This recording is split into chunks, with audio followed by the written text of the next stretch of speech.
I'm joined now by Congressman Khanna, a member of the House Progressive Caucus. Congressman, welcome back to the show. The president is in his childhood hometown of Scranton, Pennsylvania tonight to sell his agenda to swing voters.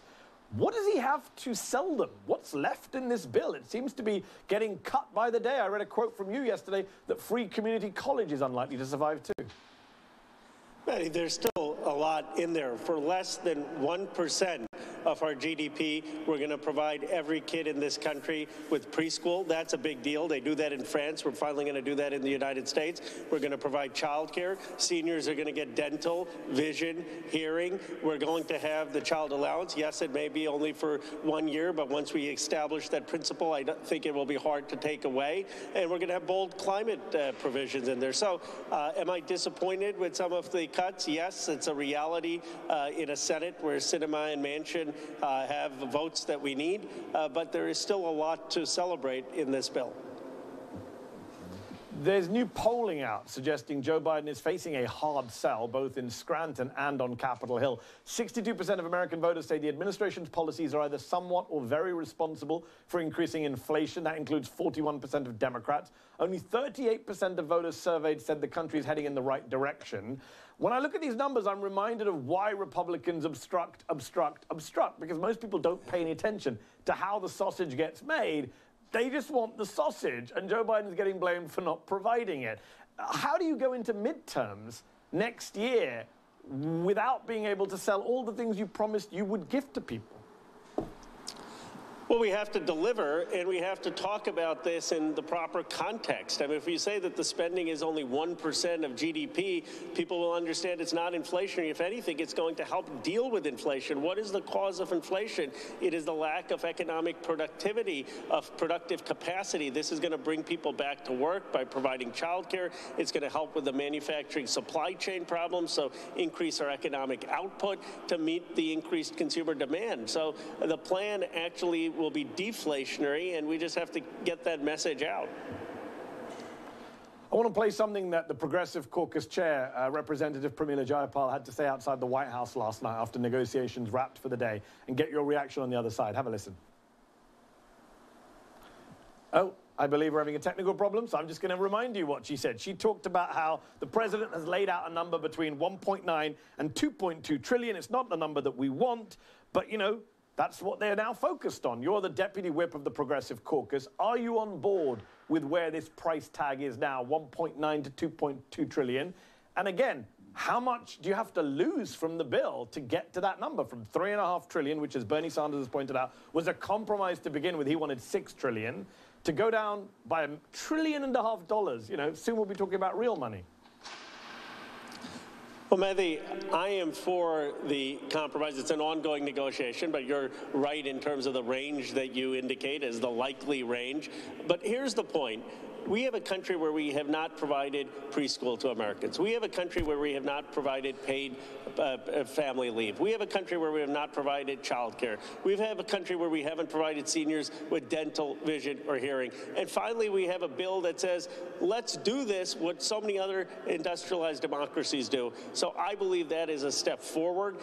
And do I wish they were funded for more years? Of course. Okay. But am I going to say no to something that is transformative and finally having the human investments we need for the working class? No, I'm not going to stand in the way of that progress. I have to ask, Congressman, you've been one of the most outspoken critics of our defense budget.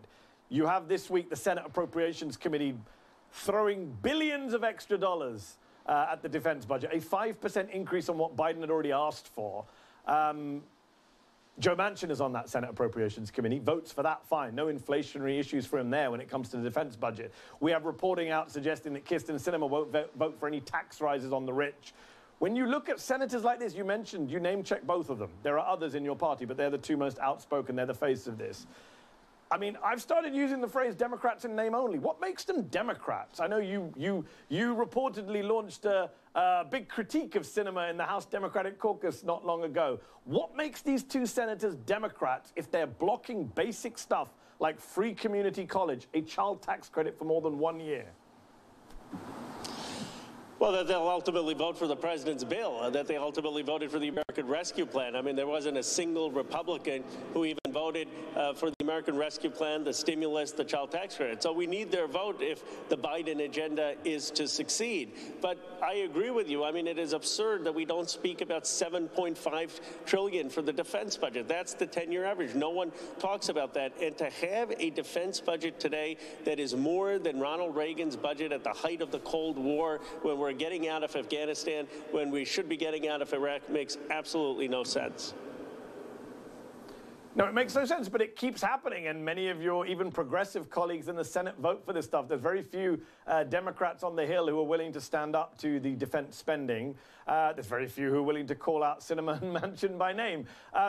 Let me switch tack a little bit here. You were joined on Capitol Hill today by a very famous visitor, Paris Hilton, who has written a heart-wrenching op-ed about the years she spent as a teenager, she says against her will, in abusive facilities for troubled teens. Let's have a listen to what she had to say about her experience. I was sent to 4 facilities of almost a 2-year period, and my experience at each one haunts me to this day. I was strangled, slapped across the face, watched in the shower by male staff, called vulgar names, forced to take medication without a diagnosis, not given a proper education, thrown into solitary confinement in a room covered in scratch marks and smeared in blood. The multi-billion-dollar troubled teen industry has been able to mislead parents, school districts, child welfare agencies, and juvenile justice systems for decades. The reason is a system-wide lack of transparency and accountability. Congressman, if Paris Hilton's parents did do any of those things she claims, it sure sounds like a case of child abuse. Tell us more about what you and your colleagues are doing to crack down on these abusive youth facilities, and also how you found yourself at a presser with Paris Hilton, of all people. Well, Paris Hilton shared this story, and I found it so compelling, her conviction. I didn't know about this, that hundreds of thousands of American youth as teenagers are sent to these congregate care facilities, as Paris Hilton was.